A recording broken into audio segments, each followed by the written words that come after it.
moço deles disse ao pai: Pai, dá-me a parte da fazenda que me pertence. E ele repartiu por eles a fazenda. E poucos dias depois, o filho mais novo, ajuntando tudo, partiu para uma terra longínqua e ali desperdiçou sua fazenda. E vivendo dissolutamente, e havendo ele gastado tudo, houve naquela terra uma grande fome, e começou a padecer necessidades. E foi, e chegou-se a um dos cidadãos daquela terra, o qual o mandou para os seus campos apacentar porcos. E desejava encher o seu estômago com as bolotas que os porcos comiam, e ninguém lhe dava nada. E caindo em si, disse: Quantos trabalhadores de meu pai têm abundância de pão, e eu aqui pereço de fome. Levantar-me-ei, irei ter com meu pai, e dir-lhe-ei: Pai, pequei contra o céu e perante ti, já não sou digno de ser chamado teu filho, faze-me como um dos teus trabalhadores.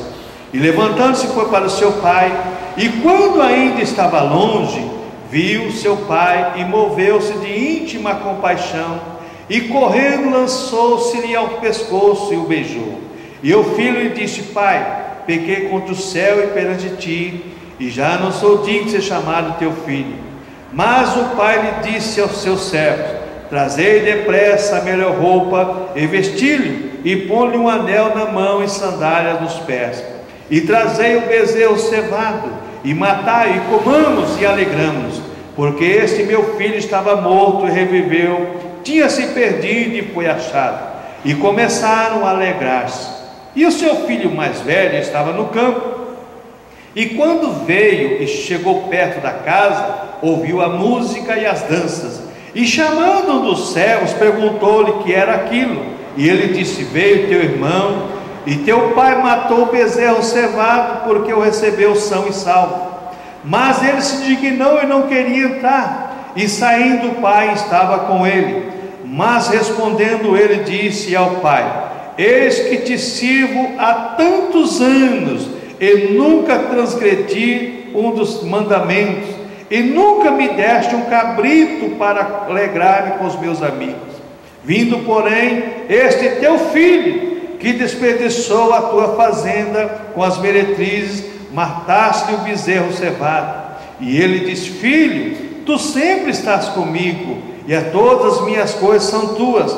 Mas era justo alegrar-nos e regozijar-nos, porque esse teu irmão estava morto e reviveu, tinha se perdido e foi achado. Pai, a tua palavra é santa, é bendita. Aplica a tua palavra em nossas vidas, em nossos corações, em nome do Senhor Jesus Cristo. Amém. Podia sentar, irmãos. Irmãos, esse capítulo 15 de Lucas, existe até um adágio popular no meio acadêmico, que é o departamento dos achados e perdidos, né? O pastor perdeu a ovelha e encontrou, a mulher perdeu a dracma e encontrou, o pai perdeu o filho e encontrou, né? Existem várias interpretações para esse texto, mas nós queremos, irmãos, meditar exatamente nesse versículo 11, a partir do verso 11 até o 32, nessa parábola do filho pródigo. Embora isso aqui tudo seja uma única parábola, porque diz aqui no capítulo 15, verso 1, e veja bem: e chegavam-se a ele todos os publicanos pecadores para ouvir, e os fariseus e os escribas murmuravam, dizendo: Esse recebe pecadores e come com eles. E ele propôs esta parábola, dizendo, não diz estas parábolas, mas esta parábola. Isso aqui é uma parábola só. Então o que a gente entende é o seguinte: que começa do valor menor para o valor maior. O pastor achou a ovelha, para o pastor tinha um valor a ovelha. Para a mulher que perdeu a dracma tinha um valor para a mulher. Mas para o pai que perdeu o filho, tinha um valor maior. Só que os fariseus, saduceus não entenderam isso. Mas existe também algumas outras interpretações. Existem alguns malucos, né, que diz que aqui o pastor que encontrou a ovelha é o Senhor Jesus Cristo, não duvidamos disso. Mas que a mulher que encontrou a dracma é o Espírito Santo. que o Espírito Santo que varreu a casa, né? E iluminou a mente da pessoa, porque a mulher acendeu a candeia e varreu a casa. Então faz uma alegoria. E como diz Martim Lutero, a alegoria é a bruxa da hermenêutica, né? Então nós temos que tomar muito cuidado com as interpretações. Que Jesus é o bom pastor, ele é, porque ele disse: encontrou a ovelha, foi atrás das ovelhas. E aqui todos concordam, a partir do verso 11, que aqui o Pai é simbolizado Deus em nosso favor. Nesta noite, irmãos, eu quero meditar com os irmãos sobre um título bastante importante, porque nós falamos de salvação, falamos de cruz, falamos de Jesus, mas muitas vezes nós não prestamos no valor que está condicionado na salvação, o valor intrínseco exatamente na cruz do Calvário. Nós olhamos para a cruz muitas vezes como uma arma de morte, olhamos para a cruz, não somos adoradores da cruz, mas a cruz nos diz muito mais do que isso, irmão. Essa parábola aqui nos ensina algumas coisas muito importantes para nós, igreja, que nós não vemos se não for pelos olhos dos estudos da palavra de Deus, pelo olho da hermenêutica. Então eu quero falar nesta noite sobre um título bastante importante dos irmãos: o que fazemos com os presentes que o bondoso Deus nos dá? O que nós fazemos com os presentes que o bondoso Deus nos dá? Nós vamos encontrar aqui nesta parábola 7 presentes que Deus nos dá, que nós não valorizamos como deveríamos valorizar. 7 presentes que Deus nos dá a todo mundo, está proposto a todo mundo, que é através do Evangelho de Cristo. O que nós fazemos com isso, nossa igreja? O mundo não recebe, não quer nada, mas nós, igreja, eu sempre falo, irmão, sabe o que acontece? Quando você recebe um presente que você gosta, você usa, né? Principalmente o namorado recebe o presente da namorada, né? Aquela coisa toda, né? A namorada recebe o namorado, faz, ó, esse aqui foi o meu namorado que deu, né? E nós recebemos 7 presentes de Deus, dado a todos nós, e nós não valorizamos. Então veja bem, o primeiro presente que nós recebemos de Deus é a generosidade de Deus. Verso 12 diz aqui, acompanhe comigo na sua Bíblia aí, para você ensinar outras pessoas.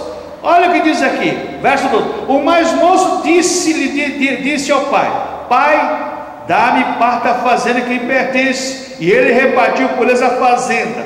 Então, em primeiro presente, nós vemos a generosidade desse pai. A mesma coisa é Deus generoso para conosco. O que é uma pessoa generosa? O que é ser generoso, irmãos? Generoso é aquele que gosta de dar o que possui a outro, mas dá o que ele tem de melhor valor. Se não fosse a generosidade de Deus, aonde estaria a nossa alma? Porque Deus nos deu gratuitamente o que Ele tinha de maior valor, que era o seu Filho, gerado de si mesmo. Porque Jesus não foi gerado de uma mãe lá na eternidade. Jesus foi gerado como corpo humano aqui na terra. Mas o Filho amado do Pai, como Paulo diz, extraído do Pai, gerado do Pai. Deus, ele é um Pai tão generoso, que Ele dá somente o melhor para cada um de nós. E nós muitas vezes, irmãos, não paramos para pensar nisso. Achamos que Deus é como nós, que só damos o pior, nós só damos a menor oferta. Não estou pregando sobre aqui dízimo e oferta, não. Nós só damos a menor coisa. Deus só dá o melhor para nós. Deus só tem o melhor para você, só tem o melhor. Então o primeiro presente nós temos de Deus é a sua generosidade. Por quê? É o Deus que perdoa facilmente. Porque diz o verso 12 aqui, esse filho mais velho, quando falou: Pai, eu sempre estou com o senhor nunca me deu nada. Mentiroso, como a maioria do ser humano é mentiroso. Esse é o tipo da pessoa que não sai da casa do pai, mas é mentiroso, é ingrato, é irreverente. Porque ele diz aqui, olha, o filho mais velho aqui, olha, o filho mais velho no campo, quando ele chegou e diz aqui, olha, o filho se dignou, verso 28, mas ele se dignou e não queria entrar, e saindo o pai estava com ele. Mas é quando disse ao pai: eis que estima tantos anos, nem nunca transgredi o teu mandamento, e nunca me deste um cabrito para alegar com os meus amigos. verso 12 desmente o filho. A mesma coisa somos nós. Nunca recebi um dom de Deus. Espera aí, é impossível. Um cristão não tem um dom de Deus, é impossível. Podemos não ter descoberto o dom que Deus nos deu, mas que Deus nos deu um dom quando nós aceitamos a Cristo e recebemos a Cristo como Salvador da nossa vida. Deus nos dá um dom. Deus é generoso e dá o melhor para nós. Então diz aqui o verso 12 o seguinte: mas o filho mais moço disse ao pai: pai, dá-me a parte da fazenda que pertence. Ele repartiu por eles a fazenda, deu igual para o filho que ficou ou com o filho que saiu. Deus é generoso, Ele dá tanto o dom para as pessoas que permanecem na igreja e por aqueles que vão ficar só um tempo na igreja e vão embora. Quantas pessoas estão afastadas dos caminhos do Senhor com dons maravilhosos que você quer e eu quero? Quantos? Quantos? E muitas vezes nós ficamos firmes na igreja e não recebemos esse dom. E a pessoa recebeu, por quê? Deus não faz acepção de pessoas, porque Deus sabe exatamente o que nós vamos fazer com o dom. Então o Pai é exatamente como Deus. Ele não faz acepção, Ele dá o dom para todo mundo. Veja bem, repartiu entre eles o dom. Então veja bem, Ele repartiu a fazenda em partes iguais. E tem mais uma coisa: Deus é tão generoso que não questiona a nenhum de nós. Deus não questionou: oh, rapaz, você é meu filho mais novo, você não pode pedir a sua herança. Deus não questionou o filho. Poderia questionar, o pai poderia questionar: você quer que eu morra, rapaz? Você quer que eu já pegar a herança antes de eu morrer? Deus também não questiona cada um de nós. Deus nos dá uns dons para nós e não questiona se nós vamos trabalhar ou não. O mandamento é o dom é ferramenta de trabalho, é para trabalhar. Agora, se nós vamos trabalhar ou não, o problema já é nosso. O presente é dado, dom é dádiva, é gratuito, não é comprado, não é debochado. Embora muita gente na história da igreja, lembra do Simão Mágico lá, que quando viu os discípulos impondo a mão, as pessoas recebendo o batismo com o Espírito Santo, ele queria comprar o dom. O que foi que Pedro falou para ele? O teu dinheiro seja para a tua perdição, porque o dom de Deus não é vendido, é dado gratuitamente. E muitas vezes nós esquecemos disso, irmãos. Então o primeiro presente que nós recebemos de Deus é sua generosidade. Deus nos dá gratuitamente as melhores dádivas que Ele tem: o seu Filho para nos salvar, os dons para nós glorificarmos, exaltarmos ao Senhor e desfrutarmos de íntima comunhão com Deus. O que nós temos feito com esse presente, irmãos? Muitas vezes somos irreverentes, ingratos e não agradecemos a Deus pelo presente. É como aquela pessoa, né, que recebe um presente, deu porque quis. Isso é ingratidão, irmãos. Isso é ingratidão. O segundo presente nós encontramos no versículo 20. Olha o que diz aqui o versículo 20: e levantando-se foi para o seu pai, e quando ainda estava longe, viu seu pai e se moveu de íntima compaixão, e correndo lançou-lhe ao pescoço e o beijou. O segundo presente, nós vemos aqui nesse pai a sua imensa compaixão do filho. Quando o filho tomou a decisão de voltar para o pai se compadeceu do filho. Irmãos, mesmo nós sendo ingratos, irreverentes, muitas vezes pecadores, cotidianos, nós temos um Deus de compaixão da nossa alma. É um Deus que se compadece de nós, das nossas fraquezas, e está pronto a estender a mão para nos ajudar. Está sempre pronto a estender a mão para nos ajudar. Olha o que nós vemos aqui: o segundo presente é a imensa compaixão de Deus. Deus é o Pai que aguarda nossas atitudes. O filho voltou, o filho pediu perdão, eu estou pronto a perdoar. O filho voltou, eu estou pronto a aceitar de volta, não importa o que ele fez. Quantas vezes você pede perdão para Deus por dia? Mas muitas vezes nós queremos voltar para o Pai sem atitude, irmãos, sem pedirmos perdão. Então veja bem, Deus é o Pai que aguarda nossas atitudes. Deus é o Pai que compadece e espera por nossa decisão. O filho tomou a decisão, tomou a atitude, agora o Pai está com os braços abertos esperando. E eu me impressiono muito com esse texto no verso 20, que diz que quando o Pai viu o filho, se moveu de íntima compaixão, correu, segurou no pescoço e beijou o filho. Quantas vezes Deus tem feito isso com você, desde a sua conversão até hoje? Mas esse presente muitas vezes é esquecido. Esse é o presente que nós recebemos, irmãos, e não agradecemos a Deus. Sabe, irmãos, eu sempre falo, presente é presente. Não importa se custa R$1, se foi comprado na loja do real, ou se foi comprado no shopping, não sei o que aí. Não importa o preço. O importante é que a pessoa se lembrou de você que tem um presente. Não importa se o perfume é disso ou daquilo, se é de marca ou não é de marca. O importante é que a pessoa se lembrou de você e te deu. Mas nós colocamos valores na marca, no nome, no valor. Não, irmãos, Deus, se Ele fosse cobrar valor das nossas atitudes e cobrar valor das nossas decisões, nós estaríamos todos no inferno, irmãos. Estaríamos todos no inferno. Mas como diz Paulo, graças a Deus que nos dá a vitória por nosso Senhor Jesus Cristo, irmãos. Aceite esse presente de Deus e seja grato por esse presente de Deus. Outra coisa que eu vejo nesse versículo 20: Deus é um Pai de amor cordial e de paternidade inigualável. Qual é o Pai, irmãos? Seja sincero, irmãos. Você tem a sua casa, você tem a sua fazenda, você tem seus animais, tem 2 filhos. Aí chegou abençoado, mas não, pai, eu quero a minha parte, eu vou cair fora. Para começar, de repente o pai já dá uma bordada na cabeça do filho. Aqui o pai não questionou, repartiu para eles, está aí, para vocês. Vai embora, pode fazer. Deus, se Ele fosse questionar nossas atitudes, as nossas decisões, irmãos,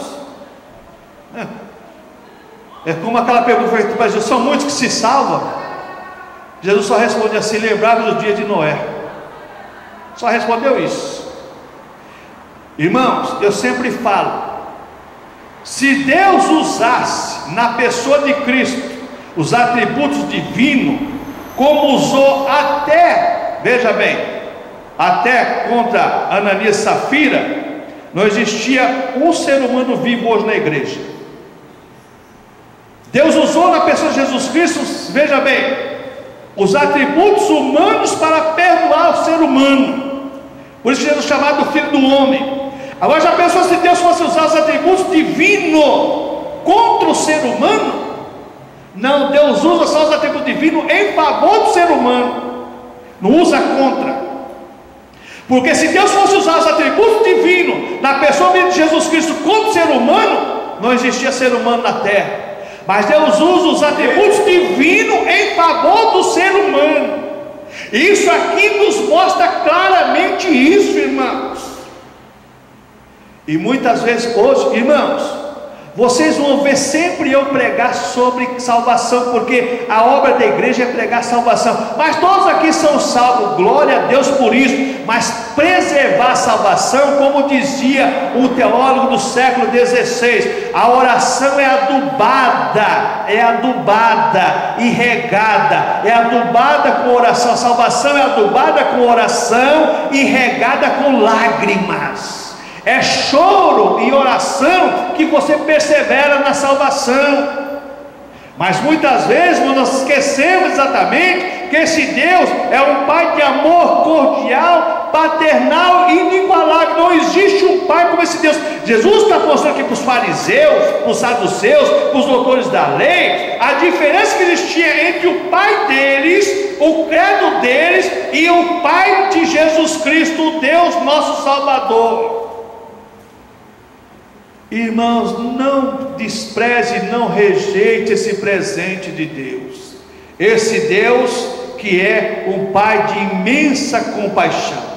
O terceiro presente que Deus nos dá através de Cristo, nós encontramos no verso 22, diz aqui: mas o Pai disse a seu servo: trazei depressa a melhor roupa. Só até aqui, veja bem, terceiro presente, Deus, Ele é cuidadoso com as nossas vestimentas. Lembra quando Adão e Eva pecou e fizeram lá as roupas de folhas de figueira?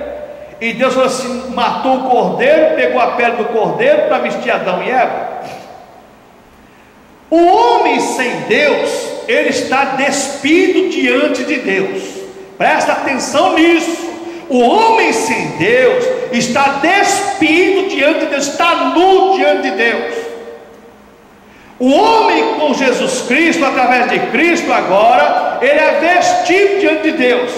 E é interessante que a Bíblia fala de vestes sobre vestes. Paulo fala de vestimenta e revestidos. Aí já é uma outra história, com outra pregação.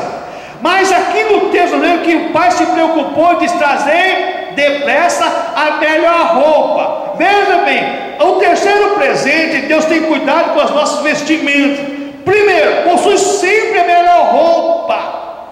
Deus faz com que a sua roupagem exterior seja agora o que? Distinguida de toda a sociedade contemporânea. A nova criatura que Deus gera no ser humano, agora ela transcende para o lado exterior. E agora essa roupagem, agora estou falando de coisas espirituais. Essa transformação agora, ela é completamente diferente da sociedade contemporânea.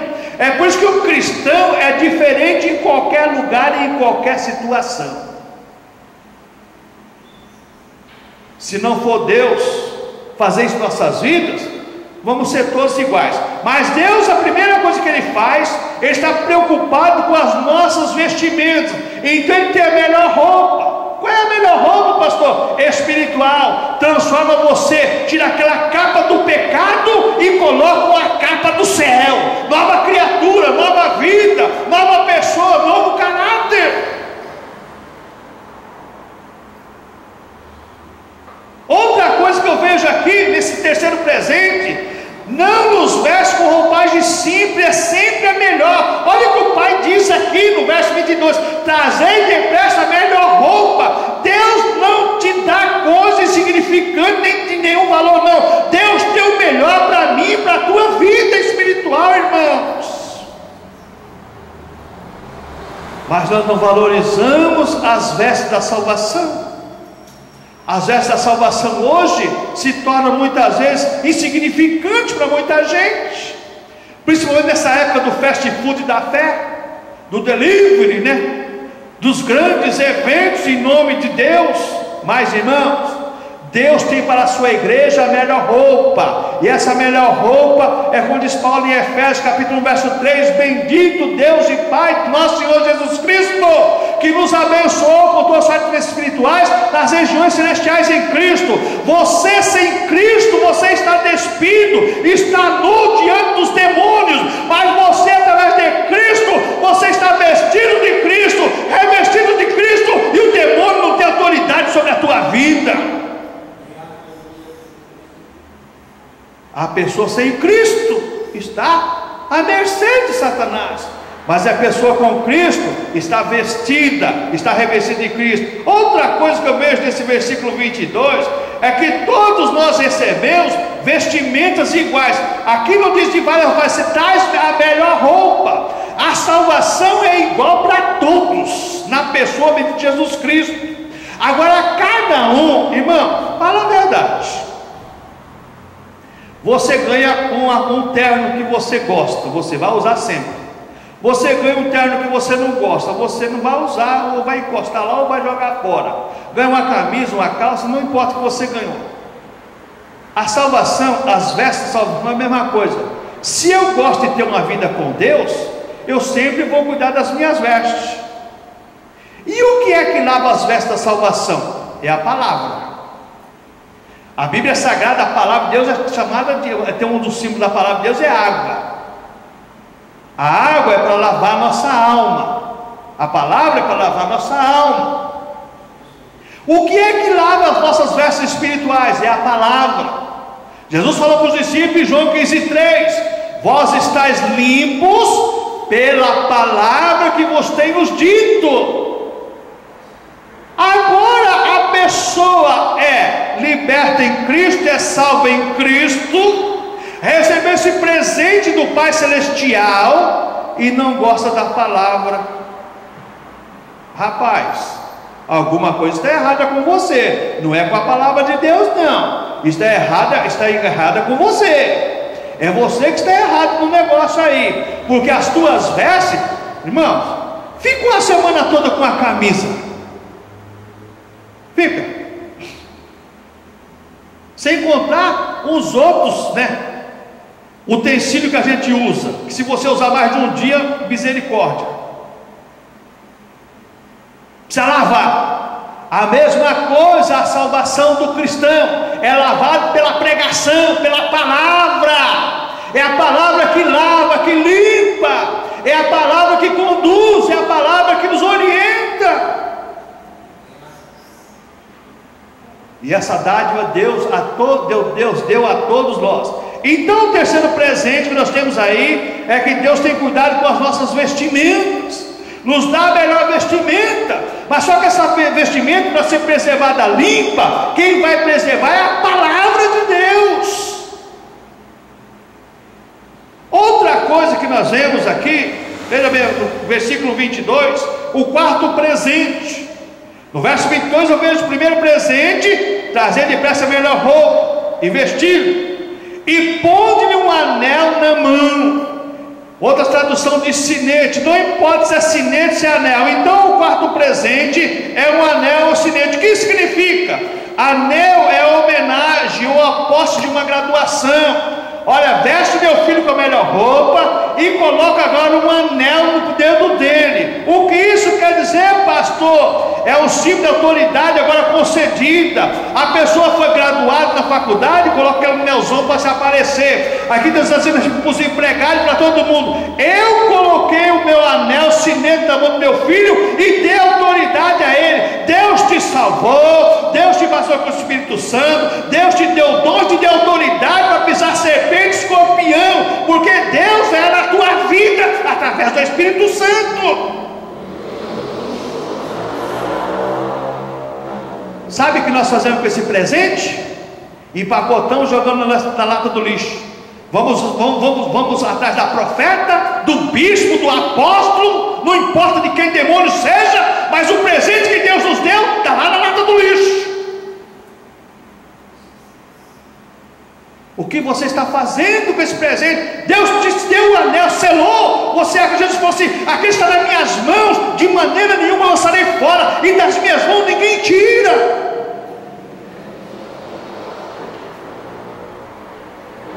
Olha só, então anel é homenagem, ou posse ou graduação.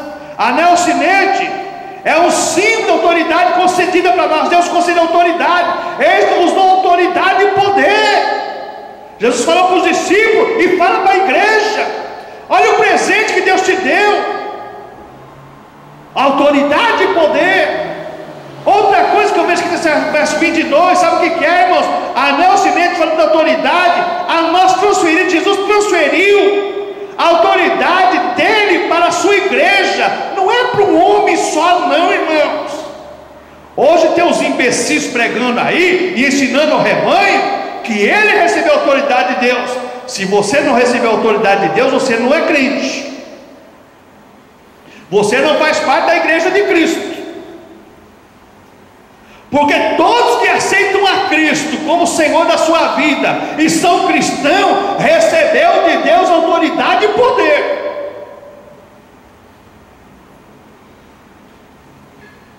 Que negócio é esse, irmão?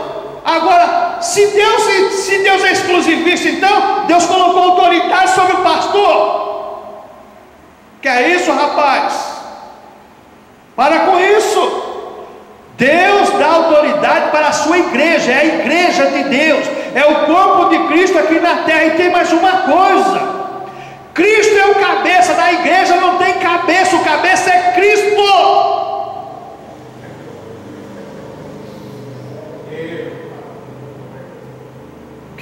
é esse, irmãos? O cabeça é Cristo, nós somos o corpo de Cristo. Jesus, veja bem, nos veste, nos reveste, coloca o anel, Deus coloca o anel no nosso dedo, sela uma aliança conosco, nos dá autoridade e nos dá poder, transfere para nós autoridade e poder através do seu Espírito Santo, através da obra de Cristo na cruz do Calvário. O que nós temos feito com esse poder, irmãos? Nada, nada. Quinto presente, veja também nesse verso 22 aqui, olha que esse verso 22 é rico.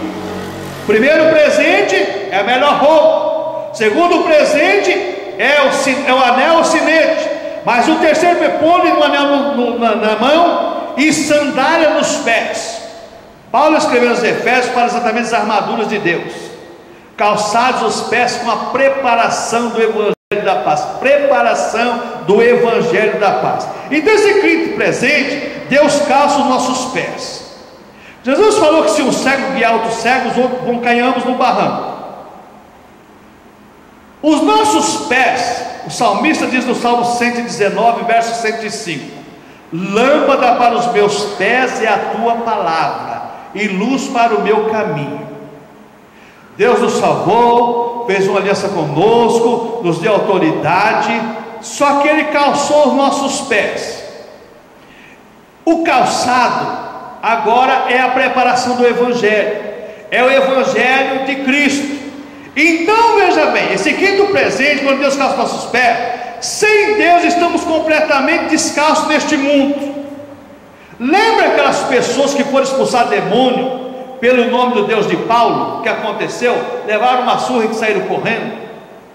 Irmãos, o que falta nas pessoas hoje é estar calçada com o Evangelho. Hoje o que mais existe são pessoas perdendo para demônios, porque não estão calçados com o Evangelho da paz, caminham descalços. Irmãos, diz aqui ainda, nesse verso 22 aqui, sem o calçado de Deus, estamos somente, nós andamos para a perdição. Jó disse uma palavra que eu escrevi no meu livro de missões, usei aquele texto de Jó, que ele era o olho do cego e o pé do coxo. Jó dizia: eu me fazia do olho do cego e do pé do coxo. Por que Jesus Cristo nos salva, nos dá autoridade e poder, e Ele calça os nossos pés? Para nós conduzirmos outras pessoas. Por que muitas pessoas não conduzem ninguém a Cristo? Porque não está calçado, irmãos. Lembra do governo do descamisado, que tirou a camisa de todo mundo? É a mesma coisa a pessoa sem o Evangelho. Como é que ele vai conseguir calçar outra pessoa se ele está descalço? Então, agora esse quinto presente, que Deus calça os nossos pés, calçado de Deus, fala da transformação completa. Olha, me vestiu, primeira boas vestes, a veste, como diz aqui o verso 22, trazer depressa a melhor roupa, pôr de um anel e me calça os pés. Agora eu me torno completo, um cristão completo agora. Por quê? Deus me vestiu com nova roupagem, Deus selou comigo e me deu autoridade e poder, e agora Deus calçou os meus pés com o Evangelho. Agora eu estou diante de Deus através da pessoa de Cristo. Antes eu era um filho perdido, agora eu sou um filho reconstituído através do sacrifício de Cristo. Antes eu estava perdido, sem Deus no mundo, como diz Paulo. Agora nós estamos salvos através da pessoa de Cristo, na obra bondosa do nosso Pai de amor. Irmãos, esta parábola tem sido tão mal interpretada. Por quê? Porque as pessoas só falam do filho pródigo que gastou, mas no filho pródigo nós aprendemos, através desse pai, o amor que Deus tem por cada um de nós, irmãos. A não ser que os irmãos estejam naquele corpo de perfeição, e já não tem mais defeito nenhum, né? Glória a Deus por isso, né? Está todo mundo perfeito, né? Mas eu cá com as minhas convicções, como diz o Portuga, eu tenho completamente, não acredito nisso. Outro presente, é o sexto presente, eu vejo no versículo 23. Olha o verso 23: trazei o bezerro cevado e matai, comamos e nos alegramos. O sexto presente é a alegria e a plena satisfação pela volta dos seus filhos. A Bíblia diz que quando uma alma se converte, tem festa no céu. Tem festa no céu pelo pecador que se converte. Você já pensou, já parou para pensar nisso? Olha só, esse presente que Deus nos dá, uma festa no céu por você quando aceitou Jesus. Nunca parou para pensar nisso? Nunca parou para pensar nisso? Por quê? O novilho cevado fala da festa do nosso retorno para o lar. Olha, matar o novilho da cevada, matar ele, vamos alegrar. Sabe por quê? Porque seu filho estava, veja bem, perdido e foi achado, estava morto e reviveu, e começaram todos a se alegrar. Irmão, se tem uma coisa que o salvo faz, é se alegrar quando está na presença do Pai. Irmãos, muitas vezes nós estamos na igreja, num culto abençoado, louvores abençoados, e não existe alegria no nosso coração. Nós estamos que nem o filho que estava lá em casa, o filho, um bom filho, vamos usar a expressão bom filho, que não era bom coisa nenhuma, estava achando defeito em tudo. Nós não temos alegria de glorificar a Deus, não temos alegria de exaltar a Deus, não temos alegria de fazermos com que Deus seja exaltado através da nossa salvação. Mas esse bezerro aqui fala exatamente, essa sexta presente fala da satisfação plena que Deus tem por nós, seus filhos. Uma outra coisa que eu vejo nesse verso aqui, irmãos, é que o novilho cevado fala da comunhão de Deus conosco. O pai mandou matar o bezerro e falou assim: agora eu tenho comunhão com você. Você quer, irmãos, maior exemplo do que Deus tem de comunhão com a sua igreja? Todo mês, quando nós participamos da Santa Ceia do Senhor, sabe, irmãos, comer e alegrar, fala exatamente Jesus Cristo é o anfitrião. Eu sempre falo, é Jesus Cristo que é o anfitrião, nos convida para a Santa Ceia, nos convida para comer sua carne e beber o seu sangue. E a festa muitas vezes não tem alegria nenhuma, não tem alegria. Salvação hoje já não é mais gozo, salvação hoje já não é mais alegria. Hoje a alegria é receber chave, é receber apartamento, é receber iate, é receber carro. Irmão, Jesus falou: guardai tesouros nos céus, onde o ladrão não rouba, nem a traça corrói. Irmãos, tudo aqui neste mundo é passageiro, é ilusório, tudo aqui neste mundo vai ficar, mas a tua salvação está garantida, a tua eternidade está garantida através da obra de Cristo, pela minha e para a tua vida na cruz do Calvário, irmãos. Aonde está a nossa alegria na salvação? Aqueles louvores que nós cantávamos antigamente: que alegria, a minha vida não tem mais fim. Eu não podia vencer a tempestade, mas Jesus Cristo venceu por mim. Que rapaz, acabou isso aí, isso é caduco, pastor, isso acabou. Alegria pela salvação, gozo de estar na casa do Senhor, contentamento para participar da Santa Ceia. Santa Ceia se tornou, sabe, para muitas pessoas um martírio. Tem que acordar domingo de manhã para ir tomar Santa Ceia. O salvo não pensa assim. Eu tenho um encontro com o meu Salvador, Ele está me esperando na comunhão. Ele matou o melhor bezerro, o bezerro cevado, xaramanai, rica, lamas, canta. Oh Jesus, Ele fez tudo, já está preparado, eu só vou participar, eu sou o bicão da festa.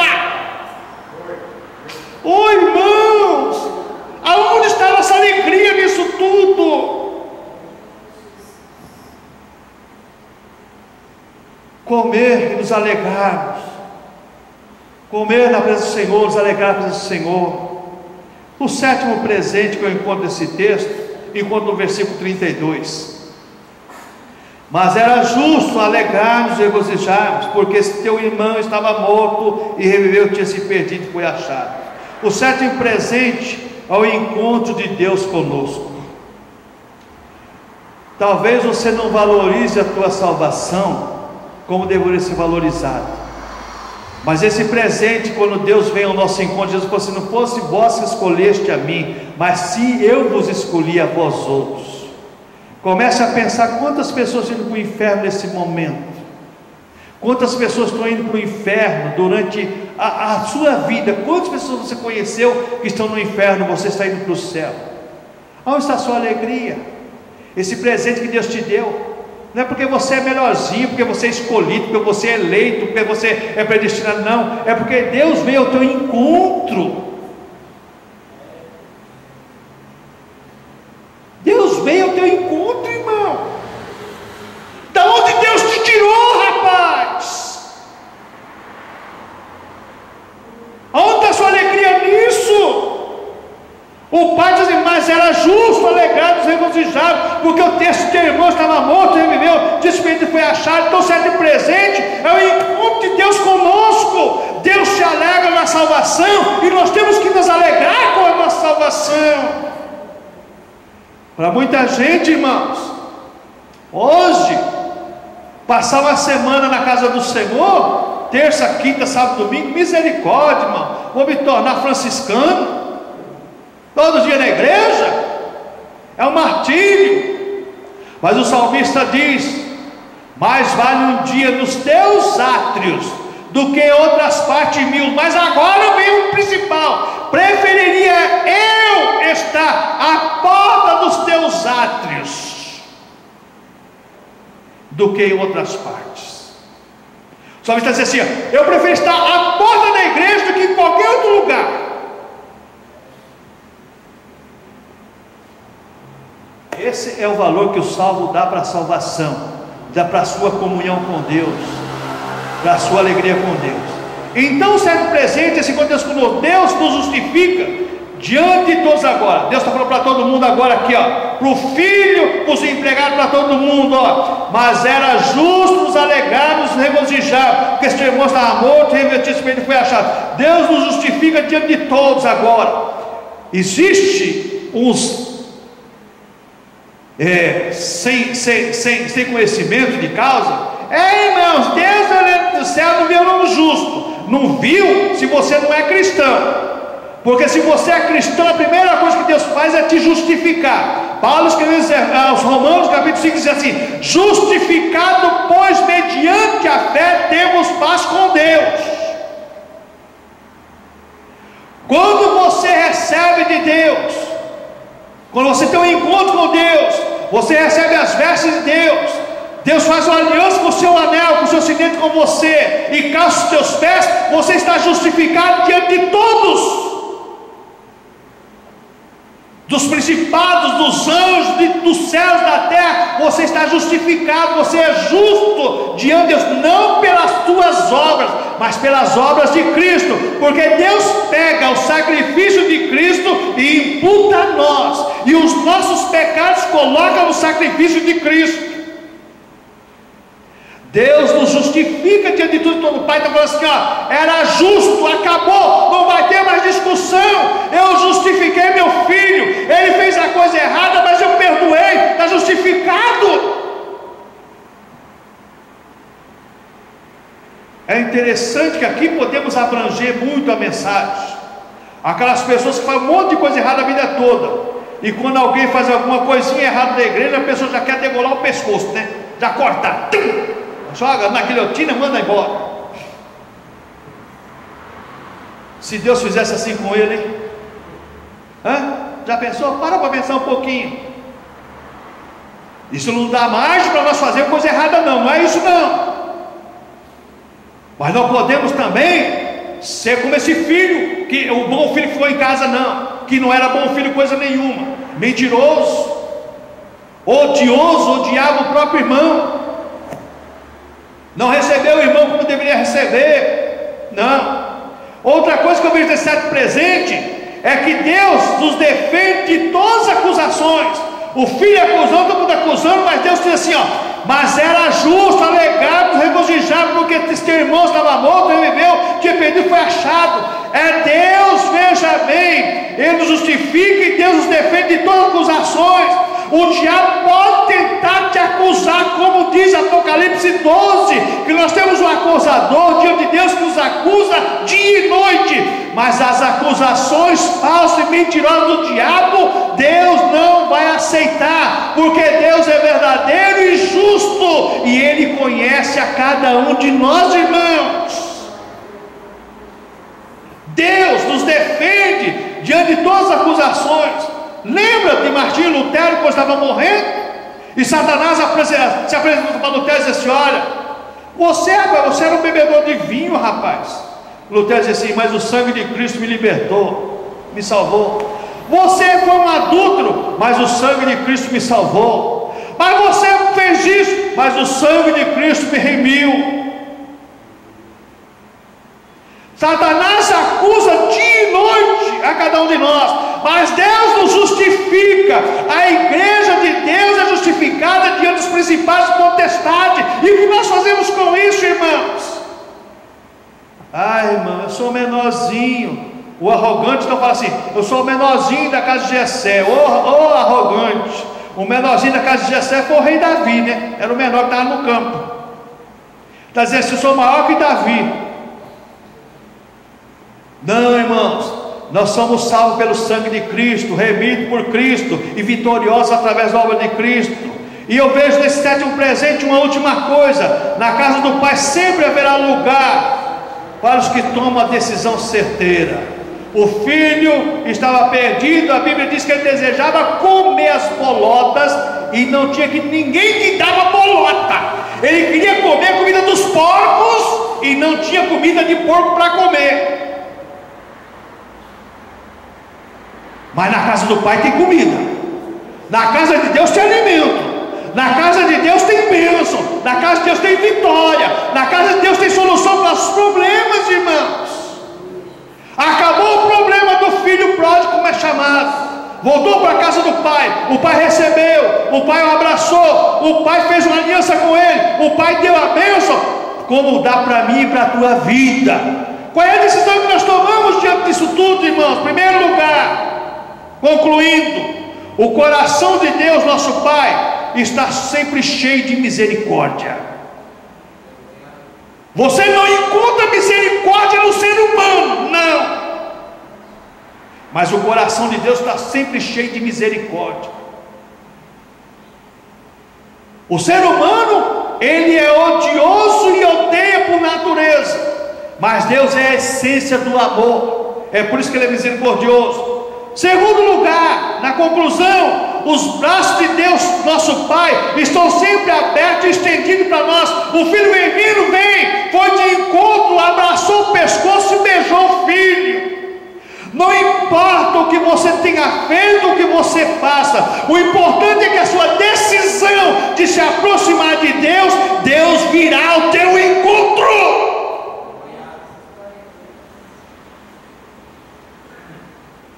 Irmãos, esse presente é esquecido por muitos.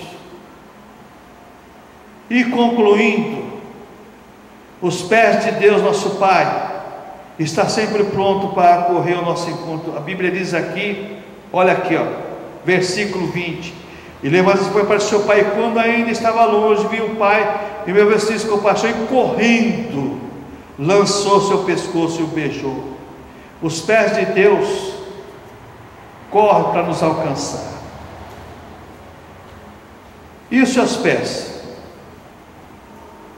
correm para receber a bênção de Deus, o abraço de Deus? Vamos ficar em pé. Que o Senhor te abençoe e te guarde. Que o Senhor faça resplandecer o seu rosto sobre si e tenha misericórdia de ti.